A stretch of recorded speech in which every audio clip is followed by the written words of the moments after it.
और एक अनुभव मैं आपसे प्रस्तुत करना चाहता हूँ जी। कि जैसे मैं ध्यान में बैठने के बाद मैंने देखा कि जैसे जैसे महल की बहुत बड़ी बड़ी दीवारें होती है, वैसे कांच के झूमर के जो कांच होते हैं उसकी जगमगाहट वाली दीवारें हैं, और वो काफ़ी लंबा सा ऐसा कॉरिडोर जैसा है। कॉरिडोर यानी जैसे बहुत बड़ा ऐसा पैसेज है, और वो उसमें मैं चलते जा रहा हूँ, और वो पूरा रोशनी से जो जगमगा रहा है वो आगे की तरफ जगमगाता है, लेकिन पीछे की तरफ से वो बुझते जा रहा है जैसे जैसे मैं आगे जा रहा हूँ। और दूर जैसे एक दरवाज़ा बना हुआ है जो तेज रोशनी से भरा हुआ है, और मैं जो जैसे जैसे वो दरवाजे के नज़दीक जाता हूँ पीछे की लाइटें बंद हो रही हैं, और फिर जो मैं दरवाजे पे पहुँचता हूँ तो जैसे पूरे प्रकाश का एक जैसे वो स्रोत है वहाँ पे, और पीछे के सारे लाइट्स बंद हो गए, अंधेरा हुआ है, और वो प्रकाश का जैसे एक स्रोत जो है वो सामने है बस, और फिर मैं उसके अंदर चला जाता हूँ।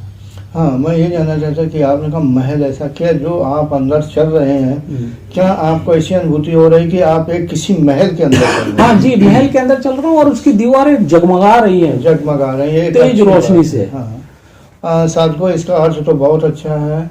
एक शब्द है भुवन या भुवनेश्वरी। आप मेरे पुस्तक में इसका अर्थ पढ़ सकते हैं। मुझे भी बहुत है कि जब इस तरह के महल दिखाई देते हैं, दरवाजे दिखाई देते हैं, फिर इन्होंने जगमगाहट वाली महल जगमगा रहे हैं, तो इसका अर्थ होता है कि इनकी कुंडली ऊर्जा है। ज़्यादातर ऐसे इसका अर्थ होता है कि ऊर्जा है इस कारण, क्योंकि महल जगमगा रहे हैं, क्योंकि इनकी कुंडली गले तक जाती है। ज़रूरी नहीं कि सभी साधकों को ऐसे अनुभव आए, लेकिन मोटे रूप से इसका यही अर्थ निकलता है। और इन्होंने दरवाज़ा ही बताया, तो मेरी किताब में आप पढ़ सकते हो कि जब वो अंतरिक्ष में दरवाज़ा दिखाई दे तो उसका क्या अर्थ होता है। तो मैंने इस पर वीडियो भी कभी बनाया होगा, और उसमें भी कभी आप सुन सकते हैं।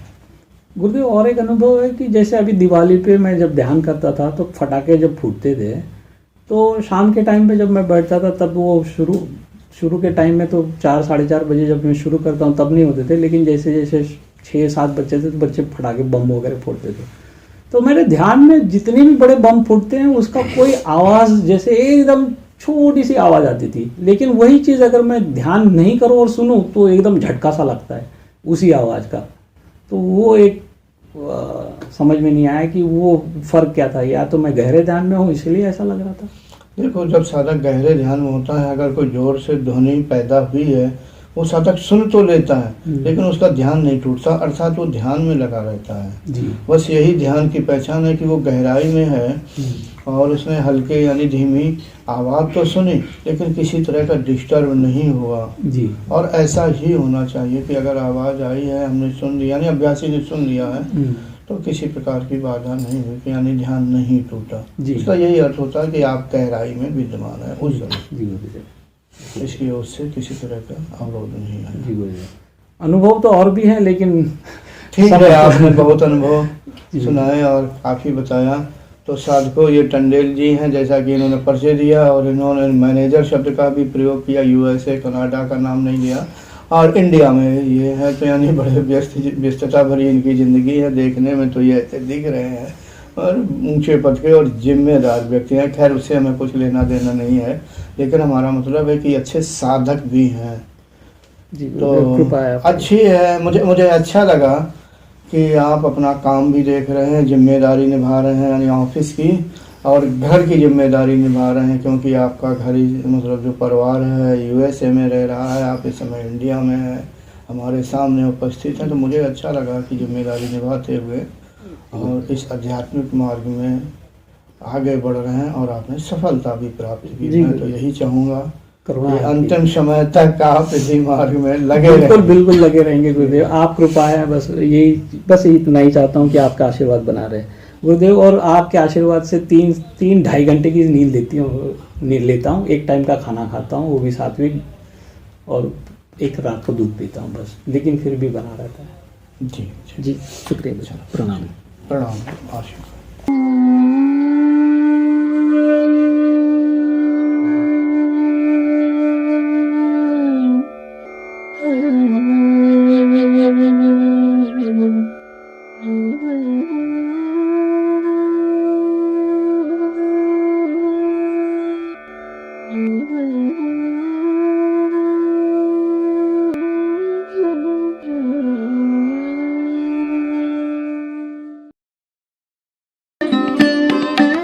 Thanks for watching.